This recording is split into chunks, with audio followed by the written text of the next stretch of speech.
Hey everyone, this is Kevin from thechesswebsite.com, and today we're going to be continuing our coverage of the match of the century. That's the 1972 World Chess Championship between Bobby Fischer and the defending champion, Boris Spassky. We're in Game 12 today to give you a recap of where we've been so far. Boris Spassky won Game 1. Bobby Fischer forfeited Game 2. They somehow convinced him to come back and continue the tournament. He went on kind of a run, winning most of the games. There were some ties here and there, 3 to be exact. And then we get to game number 11 that we just went over in the last video. And Boris Spassky won that one. So Bobby Fischer has a full 2-point advantage, 6.5 points to Boris Spassky's 4.5 points. You get 1 point for a win, half a point for a draw. So coming into this, he feels confident. He has a good lead, but he has the white pieces, and he kind of wants to prove to his opponent that the last game was somewhat of a fluke. So Bobby Fischer starts out with white pieces, pawn to c4. Not our normal opening we see from Bobby Fischer. He's more of an aggressive player, pawn to e4, but decides to play that pawn to c4. Pawn e6, knight f3, pawn down here to d5, and then pawn d4. And this is getting into the Queen's Gambit decline line, something that Bobby Fischer didn't really play in a competitive setting before this tournament. So I'm not even sure if it was he just had tons of preparation, so he just thought, hey, he'll never expect this from me, and I really have these great variations I want to throw at him. Or maybe it's a psychological showing his opponent that I can play a line I'm not necessarily as comfortable as you are, because Boris Spassky very familiar with the Queen's Gambit decline line and high-level play, and just kind of rubbing his opponent's face that I can play this line and still be better than you, even though I don't know it as well as you. But after pawn to d4, knight f6, knight c3, bishop here to e7. Bishop to g5. This is the main line that Bobby Fischer is getting into. Pawn to h6. So now we have Boris Spassky kind of getting into the TMB system. Very solid defense from black. Bishop back here to h4. Castle on the king side. Pawn up here to e3, solidifying his pawn chain. And now black has a couple options as far as how he wants to continue. He decides to go ahead and continue with the knight to d7. Bobby Fischer, rook here to c1, just getting a little more centrally located. Pawn to c6, getting into that Semitislav line. Usually the bishop's going to be out here to f5, but instead he's going to be looking to put it here on b7, control this long light square diagonal. Bishop up here at d3. We see a capture and then a recapture on c4. And if you're kind of curious in this particular opening, why would just black give up his central pawn right here? Well, he's letting white use a lot of his bishop moves so that he can start to develop on the queen side. He moved one move to d3, then he recaptured here on c4, and now black can play pawn to b5, force the bishop back to d3, and black does kind of gain a tempo here as he starts to develop a little bit more on the queen side of the board. a6 for the longest time was thought to be the main line, the best move. Over time, it developed into this bishop to b7 was a stronger move. And then you have something as recent as 2013 where you had Vishy Anand, instead of playing pawn to a6 or bishop to b7, he played bishop here to d6, and he played this against Levon Aronian in the Tata Steel tournament in 2013. Ended up going on to win that game. So interesting moves that black has that he can go ahead and try. But in this particular game, he decides to play with what he knows, and that is just a pawn here to a6. Now, pawn up to a4. Anytime you see your opponent start to push on one side of the board, particularly the queen side, you want to put a halt to that. You don't want him just marching up your side of the board, start to put a strong attack. So pawn to a4 says, yeah, I like to counter that in some way and just see what you do. Boris Spassky takes what I think is the worst line out of all, and he plays pawn takes on a4. He's not necessarily required to take this pawn. This gives him an isolated pawn here on the c file, which I don't particularly like. I think if the pawn takes on b5, he has a lot of great options to recapture. I think that would be stronger play. He could even play just pawn to b4 if he wanted to push in that regard. He could just play pawn or bishop to b7 if he wants to get even crazier, a little frisky. Play pawn to c5, just really starting to break up the center of the board. Could even just play rook to e8, just not even worry about what's going on. Start to develop his pieces like he normally would. but instead decides to play pawn takes on a4, and then knight to a4. Queen to a5 check, and white has a few options. He decides to go ahead and play knight to d2. Could have also played knight to c3, blocking it. From here, you could see rook over to b8, attacking the pawn. Maybe queen e2, defending the pawn here on b2. Bobby Fischer may have just looked at this and said, I don't want to worry about that. I would rather my knight here on a4, defend this square here on b2. So I'm just going to keep this here, and I'll go ahead and play knight to d2. Spassky plays bishop to b4. White's kind of forced to play knight to c3, stopping the attack, and then pawn c5. And from here, you can kind of see Boris Spassky, part of his preparation was to make sure that he does not have his isolated pawn here. Decides to go ahead and exchange that for breaking up white's center of the board. He would really like to go ahead and take here on d4, and then white recapture, have his own isolated pawn. Bobby Fischer does not want to do that. So he rightfully plays knight to b3. This both attacks the pawn, attacks the queen, forces it to go back, and also defends the center of the board. So if there is an exchange, he can take back with his knight and not leave himself with an isolated pawn in the center. Queen comes back here to d8, castle on the king side, and we see exactly what we talked about. Pawn takes, and then the knight's going to recapture here. And then finally, black plays bishop to b7. Thought he would play it a lot earlier, but on the 18th move decides to go ahead and play that bishop to b7. So really trying to eye down this entire long diagonal, which is very important. Bobby Fischer says, yeah, I'm okay exchanging if you want to go ahead and do that right now. We can do that. This knight can't move because it's being pinned down by the bishop. Queen would fall. So he really is just asking, do you want to exchange light square bishops right now? But Spassky's not into it. Decides to go and play queen over here to b7. So if there is an exchange, he can recapture with his queen. Bishop to g3. Attacking the queen. There is a little bit of maneuvering back and forth, and then knight up here to c6. Attacking the queen just says, hey, I'm going to put you in an awkward position. But Spassky at this position decides to go ahead and exchange. But this does leave Bobby Fischer double bishop pair, which is exactly what he likes. And so he has a lot of fighting opportunities with these two bishops. Rook over here to c8, forcing the bishop to come back. Decides to instead play knight to a4, opening up the door for this rook on c1 to defend this bishop. Rook to d8, just trying to get in the center of the board and control it as much as possible. Bishop back here to f3. A pawn to a5 has the outpost for this bishop here on b4. And then rook up here to c6. And this is an interesting move.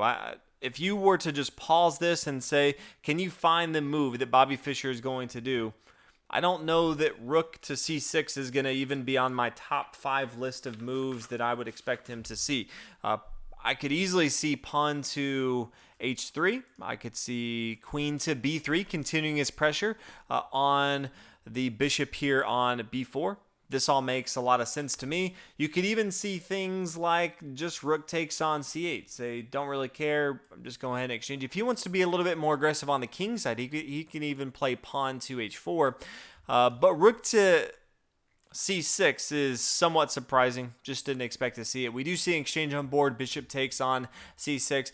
Bobby Fischer allowing for an exchange on board to kind of whittle down material. He doesn't have a material advantage. He does have his two bishops, but he wants to make sure that he can hang on to some material so it doesn't get to the end game, and he's kind of looking there trying to figure out where his advantage went. Rook to c8, forcing the bishop to come back here to f3. Queen a6, and then pawn to h3. It does solidify this square here on g4 a little bit, but beyond that, it's not doing too much. Queen to b5, attacking the knights. A bishop back here to e2, attacking the queen. And the queen here on d1 is protecting this. At some point, he will probably want to play pawn to b3 so he can activate his queen a little bit more. It is playing more defensive now than Bobby Fischer would like. Queen back here to c6, and then bishop f3. We see this kind of dance back and forth of the bishops moving, the queen moving around. From here, we see queen back here to b5, and then pawn to b3. So there's an outpost. The queen is allowed to now move about, but Spassky says, not so fast. I'm going to bring my bishop back here to e7. Discovered attack with the queen on this pawn. And so now Bobby Fischer is forced again to kind of have the queen here to defend this pawn, or move the queen away so it doesn't have to worry about an attack on the b3 square. But Iskaski plays queen to b4, just getting out of the way of the bishop. Bishop up here to a6, rook to c6, needs to get out of the way. Bishop comes back here to d3. Thought he might play bishop to c4. It does block off a lot of black's move, and it is a nice little outpost. But decides to go ahead and instead play it back here to a d3. Now knight to a d5 or c5. This is putting more pressure on this isolated pawn here on b3. Both the queen and the knight are attacking it. Decides to instead not even worry about it. Play queen up here to f3, and then the rook comes back here to c8. This is one of those where when you see your opponent clearly recognize that you're attacking a square and he kind of moves away from it, almost baiting you to go ahead and take that, you kind of get concerned like, wow, am I missing something? If I do take this, are my pieces going to fall? Am I going to end up losing? Because I think he had a stronger move. If he didn't even look at this rook and said, let's just go ahead and block this off, I can play knight to e4 here. Then kind of what happens here, the pawn is still under attack. This is putting a lot of pressure on his opponent. If he moves his queen back, he can always take here on g3, give his opponent not the best position on the king side of the board as far as a pawn structure. You'll have an isolated pawn here on e3 as well. If Bobby Fischer decides to take bishop on e4, then just the knight takes, and then what's white kind of sat with now? We have the same issue as before. Black has a very aggressive rook in the center of the board. He can no longer has to worry about the paired bishop for Bobby Fischer, and he even has this strong attack on the square on b3. So I think hastily he moved that rook to c8. Don't think he had to. But Bobby Fischer decided, okay, after I see this, I'm going to go ahead and take this material here. The bishop comes back, rook over here to c1, and then rook to d8. And this is kind of a trap as well. If you look at it and say, well, why wouldn't he just take the pawn here on b3? Well, the rook can freely take on c5. The rook can no longer recapture because you'll have a mating opportunity. Queen up here to a8. What's key here is the king can't come here to h7 because of the bishop on d3. So there's a few moves that you could have just to kind of make this last a little bit longer. Rook up here to c8, but eventually it is going to be a checkmate. So what looks like kind of a mistake to just give up that pawn, it's actually a trap, but Spassky does not fall for it. He plays rook over here to d8 and says, yeah, if I'm going to go ahead and take your pawn, you can take my bishop, I'll take your bishop. No big deal, I'm not too worried about it. And then his king would freely be able to come here to h7. Bobby Fischer continues with bishop to c4, the outpost I thought he would have a long time ago.